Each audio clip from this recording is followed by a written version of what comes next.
Quiz and ഫാക്സിന്റെ പുതിയൊരു വീഡിയോയിലേക്ക് എല്ലാവർക്കും സ്വാഗതം. 2026 രാമായണ മാസം ജൂലൈ 17 തീയതി ആരംഭിക്കുകയാണ്. അതുകൊണ്ട് തന്നെ രാമായണ ക്വിസിൽ ചോദിക്കുന്ന ഏറ്റവും പ്രധാനപ്പെട്ട ചോദ്യങ്ങളാണ് ഇന്നത്തെ വീഡിയോയിലൂടെ നമ്മൾ ചർച്ച ചെയ്യാൻ പോകുന്നത്. പല ചോദ്യങ്ങളും നിങ്ങൾക്ക് അറിയാവുന്നതായിരിക്കും, എന്നാലും നമ്മൾ രാമായണത്തിന്റെ ഏറ്റവും ബേസിക് തൊട്ടാണ് ഇന്നത്തെ വീഡിയോയിലൂടെ പഠിക്കാൻ പോകുന്നത്. നമുക്ക് നേരെ ചോദ്യങ്ങളിലേക്ക് കടക്കാം. അതിനു മുമ്പ് ചാനൽ ഇതുവരെ സബ്സ്ക്രൈബ് ചെയ്യാത്തവർ ഇപ്പോൾ തന്നെ ഒന്ന് സബ്സ്ക്രൈബ് ചെയ്യുക. എല്ലാ വീഡിയോയിലും ഉള്ളതുപോലെ തന്നെ ഈ വീഡിയോയുടെ അവസാനം നിങ്ങൾക്ക് വേണ്ടി ഒരു ബോണസ് ചോദ്യം നൽകിയിട്ടുണ്ട്. വീഡിയോ എല്ലാവരും അവസാനം വരെ കണ്ട് ബോണസ് ചോദ്യത്തിന്റെ ഉത്തരം കമന്റ് ബോക്സിൽ രേഖപ്പെടുത്തുക. അപ്പോൾ നമുക്ക് ഉടൻ തന്നെ വീഡിയോയിലേക്ക് കടക്കാം. ഒന്നാമത്തെ ചോദ്യം, രാമായണം എഴുതിയത് ആരാണ്? രാമായണം എഴുതിയതാര്?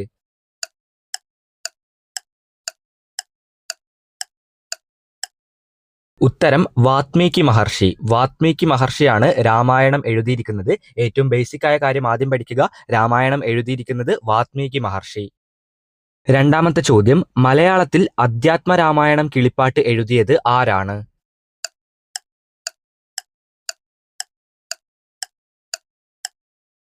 ഉത്തരം തുഞ്ചത്ത് രാമാനുജൻ എഴുത്തച്ഛൻ. മലയാളത്തിൽ അധ്യാത്മരാമായണം കിളിപ്പാട്ട് എഴുതിയിരിക്കുന്നത് തുഞ്ചത്ത് രാമാനുജൻ എഴുത്തച്ഛനാണ്. അപ്പോൾ ഇതുകൂടി പഠിക്കുക. നമുക്കിനി അടുത്ത ചോദ്യത്തിലേക്ക് കടക്കാം. ചോദ്യം നമ്പർ 3, ശ്രീരാമന്റെ അച്ഛൻ ആരാണ്? ശ്രീരാമന്റെ അച്ഛൻ ആരാണ്?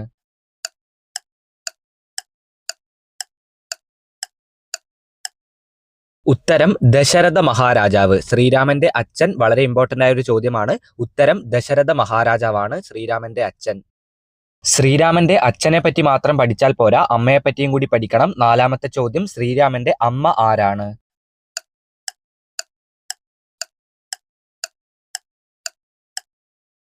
ഉത്തരം കൗസല്യ. ശ്രീരാമന്റെ അമ്മ കൗസല്യയാണ്. അപ്പോൾ ശ്രീരാമന്റെ അച്ഛന്റെ പേര് ദശരഥ മഹാരാജാവാണ്. ശ്രീരാമന്റെ അമ്മ ആരാണ്? കൗസല്യ. അപ്പോൾ ഇത് രണ്ടും ഓർത്തിരിക്കുക. വളരെ പ്രധാനപ്പെട്ട ചോദ്യങ്ങളാണ്.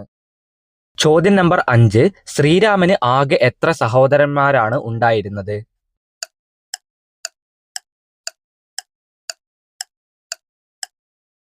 ശ്രീരാമന് 3 സഹോദരന്മാരാണ് ഉണ്ടായിരുന്നത്. അതായത് ശ്രീരാമന് 3 സഹോദരന്മാരുണ്ടായിരുന്നു. അവരുടെ പേര് കൂടി ഓർത്തിരിക്കുക. ഒന്നാമത്തത് ലക്ഷ്മണൻ, രണ്ടാമത്തത് ഭരതൻ, മൂന്നാമത്തത് ശത്രുഘ്നൻ. അങ്ങനെ 3 സഹോദരന്മാരാണ് ശ്രീരാമൻ ഉണ്ടായിരുന്നത്. ചോദ്യം നമ്പർ 6, ലക്ഷ്മണന്റെ അമ്മ ആരാണ്? നമ്മൾ ശ്രീരാമന്റെ അമ്മയെ പറ്റി പഠിച്ചു. ലക്ഷ്മണന്റെ അമ്മ ആരാണ്?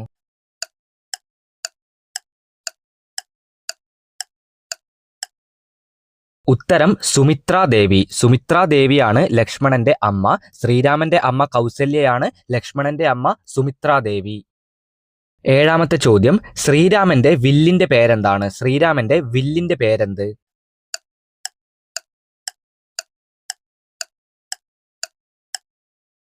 ശ്രീരാമന്റെ വില്ലിന്റെ പേര് വളരെയധികം ഇമ്പോർട്ടന്റ് ആണ്. കോദണ്ഡം എന്നാണ് ശ്രീരാമന്റെ വില്ലിന്റെ പേര്. കോദണ്ഡം. എട്ടാമത്തെ ചോദ്യം, സീതാദേവിയെ തട്ടിക്കൊണ്ടുപോയ രാക്ഷസ രാജാവ് ആരാണ്?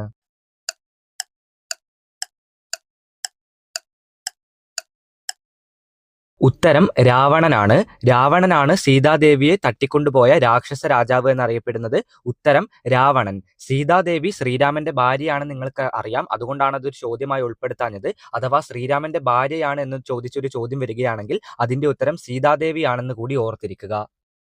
അടുത്ത ചോദ്യം, രാവണൻ ഭരിച്ചിരുന്ന രാജ്യത്തിന്റെ പേരെന്താണ്? രാവണൻ ഒരു രാജ്യത്തിന്റെ രാജാവായിരുന്നു. ആ രാജ്യത്തിന്റെ പേരെന്ത്?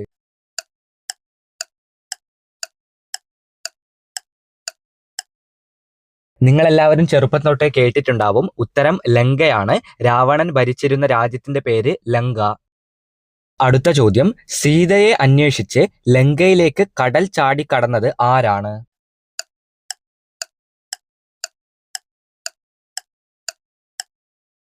ഉത്തരം ഹനുമാൻ. അതായത് സീതയെ അന്വേഷിച്ച് സീതയെ രാവണൻ തട്ടിക്കൊണ്ടുപോയ കാര്യം നമ്മൾ തൊട്ടു മുമ്പ് പറഞ്ഞു.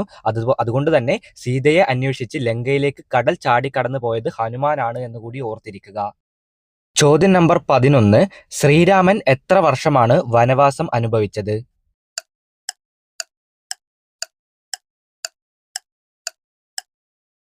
ശ്രീരാമൻ വനവാസം അനുഭവിക്കുന്നതിന് വേണ്ടി കാട്ടിലേക്ക് പോയ കഥയൊക്കെ നിങ്ങൾക്കറിയാം. അങ്ങനെ 14 വർഷമാണ് ശ്രീരാമൻ വനവാസം അനുഭവിച്ചത്. ഉത്തരം 14 വർഷം. ചോദ്യം നമ്പർ 12, ലക്ഷ്മണന്റെ ഭാര്യയുടെ പേരെന്താണ്? ലക്ഷ്മണന്റെ ഭാര്യയുടെ പേരെന്ത്?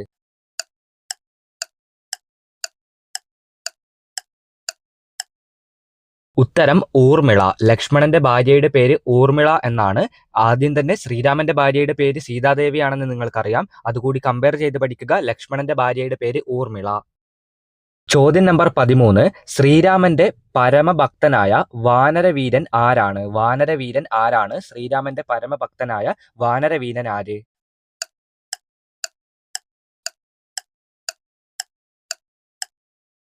നമ്മൾ തൊട്ടു മുമ്പ് സീതാദേവിയെ അന്വേഷിച്ച് ലങ്കയിലേക്ക് കടൽ ചാടി കടന്നു എന്ന് പറഞ്ഞ ഹനുമാൻ തന്നെയാണ് ശ്രീരാമന്റെ പരമഭക്തനായ വാനരവീരൻ എന്നറിയപ്പെടുന്നത്.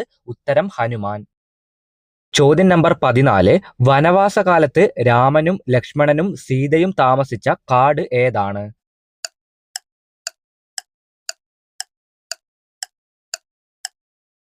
ഉത്തരം ആ കാടിന്റെ പേര് ദണ്ഡകാരണ്യം എന്നാണ്.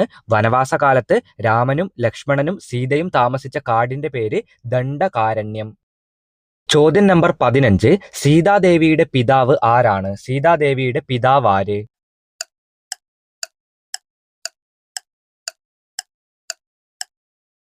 ഉത്തരം ജനക മഹാരാജാവ്. ജനക മഹാരാജാവാണ് സീതാദേവിയുടെ പിതാവ്. ഉത്തരം ജനക മഹാരാജാവ്. അടുത്ത ചോദ്യം ഇതാണ്.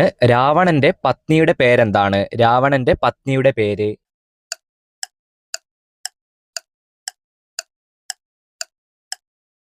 രാവണന്റെ പത്നിയുടെ പേര് മണ്ഡോദരി. മണ്ഡോദരി എന്നത് രാവണന്റെ പത്നിയാണ്. പേര് മറക്കരുത്. ഉത്തരം മണ്ഡോദരി. 17ാമത്തെ ചോദ്യം. വനവാസത്തിന് പോകുമ്പോൾ ശ്രീരാമനെ സഹായിച്ച തോണിക്കാരൻ ആരാണ്?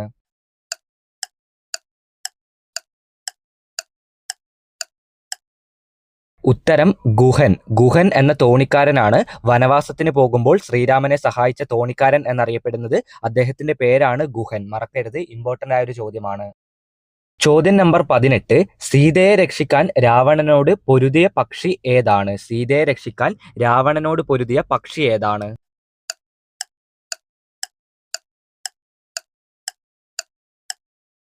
ഉത്തരം ജടായു. സീതയെ രക്ഷിക്കാൻ വേണ്ടി രാവണനോട് പൊരുതിയ പക്ഷിയുടെ പേര് ജടായു എന്നാണ്. കൊല്ലത്തുള്ള ജടായു പാറയൊക്കെ നിങ്ങൾക്ക് അറിയാവുന്നതായിരിക്കും. 19ാമത്തെ ചോദ്യത്തിന്റെ ഉത്തരം ജടായു. നമ്മൾ തൊട്ട് മുമ്പ് പറഞ്ഞത് 18ാമത്തെ ചോദ്യമാണ്. 19ാമത്തെ ചോദ്യം ഇതാ. രാവണൻ സീതയെ തട്ടിക്കൊണ്ടുപോകാൻ ഏത് മൃഗത്തിന്റെ വേഷത്തിലാണ് മാരീചനെ അയച്ചത്?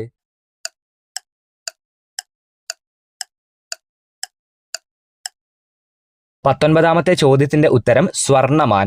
രാവണൻ സീതയെ തട്ടിക്കൊണ്ടുപോകാൻ ഏത് മൃഗത്തിന്റെ വേഷത്തിലാണ് മാരീചനെ അയച്ചത് എന്നാണ് ചോദിച്ചിരിക്കുന്നത്.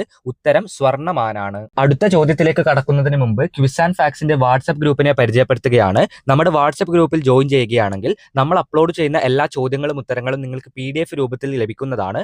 ആ PDF ഉപയോഗിച്ചുകൊണ്ട് നിങ്ങൾക്ക് എളുപ്പത്തിൽ പഠിക്കാൻ സാധിക്കും. അപ്പോൾ PDF വേണ്ടവർ നമ്മുടെ വാട്സ്ആപ്പ് ഗ്രൂപ്പിൽ ജോയിൻ ചെയ്യുക. ലിങ്ക് താഴെ ഡിസ്ക്രിപ്ഷൻ ബോക്സിൽ നൽകിയിട്ടുണ്ട്.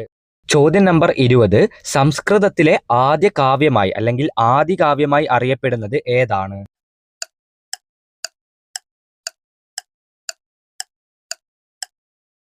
ഉത്തരം വാത്മീകി രാമായണം തന്നെയാണ്. സംസ്കൃതത്തിലെ ആദ്യത്തെ കാവ്യം അല്ലെങ്കിൽ ആദികാവ്യം എന്നറിയപ്പെടുന്നത് വാത്മീകി രാമായണം. അപ്പോൾ രാമായണ ക്വിസിന്റെ ആദ്യത്തെ വീഡിയോ ഇവിടെ അവസാനിപ്പിക്കുകയാണ്. ഇനി ഒരു വീഡിയോ കൂടി രാമായണ ക്വിസിന്റെ നമ്മൾ അപ്ലോഡ് ചെയ്യും. ഇതിൽ നമ്മൾ ഏറ്റവും ബേസിക് ആയ കാര്യങ്ങൾ മാത്രമാണ് പറഞ്ഞിരിക്കുന്നത്. അതായത് രാമായണത്തെ പറ്റി അധികമൊന്നും അറിയാത്ത ഒരു കുട്ടിക്ക് ഈ ഒരു വീഡിയോ കണ്ടു കഴിഞ്ഞാൽ, ഈ ഒരു വീഡിയോയിലെ ചോദ്യങ്ങൾ പഠിച്ചു കഴിഞ്ഞാൽ ക്വിസിൽ ചോദിക്കുന്ന ഏറ്റവും ബേസിക് ആയ ചോദ്യങ്ങൾ നിങ്ങൾ പഠിച്ചിട്ടുണ്ടാവും. പക്ഷെ ഇതുകൊണ്ട് മാത്രമായില്ല, കുറച്ചുകൂടി കാര്യങ്ങൾ നമ്മൾ പഠിക്കേണ്ടതുണ്ട്. നമ്മൾ ഇനി ഒരു വീഡിയോ കൂടി അപ്ലോഡ് ചെയ്യുന്നതാണ്. ആ വീഡിയോയിൽ നമ്മൾ കൂടുതൽ ചോദ്യം ചർച്ച ചെയ്യുകയും, അതായത് കൂടുതൽ ടഫായ ചോദ്യങ്ങൾ ചർച്ച ചെയ്യുകയും അങ്ങനെ നിങ്ങൾക്ക് ക്വിസിൽ നല്ലൊരു മാർക്ക് ലഭിക്കുന്നതാണ്. അപ്പോൾ ആ ഒരു വീഡിയോയ്ക്ക് വേണ്ടി എല്ലാവരും വെയിറ്റ് ചെയ്യുക. ഇനി നമുക്ക് ഈ ഒരു വീഡിയോയിലെ ബോണസ് ചോദ്യത്തിലേക്ക് കടക്കാം. ഈ ഒരു വീഡിയോയിലെ ബോണസ് ചോദ്യം ഇതാണ്. രാമകഥ നടന്നത് ഏത് യുഗത്തിലാണ്? രാമകഥ നടന്നത് ഏത് യുഗത്തിലാണ്? ഉത്തരം അറിയുന്ന എല്ലാവരും കമന്റ് ബോക്സിൽ ഉത്തരം രേഖപ്പെടുത്തുക. ഉത്തരത്തിന്റെ കൂടെ നിങ്ങളുടെ പേര് കൂടി രേഖപ്പെടുത്താൻ മറക്കരുത്. ഇതിന്റെ ഉത്തരവും അതുപോലെ തന്നെ ബോണസ് ക്വസ്റ്റിന്റെ വിന്നേഴ്സിനെ നമ്മൾ അടുത്ത രാമായണ ക്വിസിൽ പ്രഖ്യാപിക്കുന്നതാണ്. ഓക്കെ, അപ്പോൾ എല്ലാവരും കമന്റ് ബോക്സിൽ കമന്റ് ചെയ്യുക. ഈ ഒരു വീഡിയോ അവസാനം വരെ കണ്ടിരുന്ന എല്ലാവർക്കും നന്ദി, നമസ്കാരം. ഇതുപോലെയുള്ള വീഡിയോകൾക്ക് വേണ്ടി ചാനൽ ഇപ്പോൾ തന്നെ സബ്സ്ക്രൈബ് ചെയ്യുക.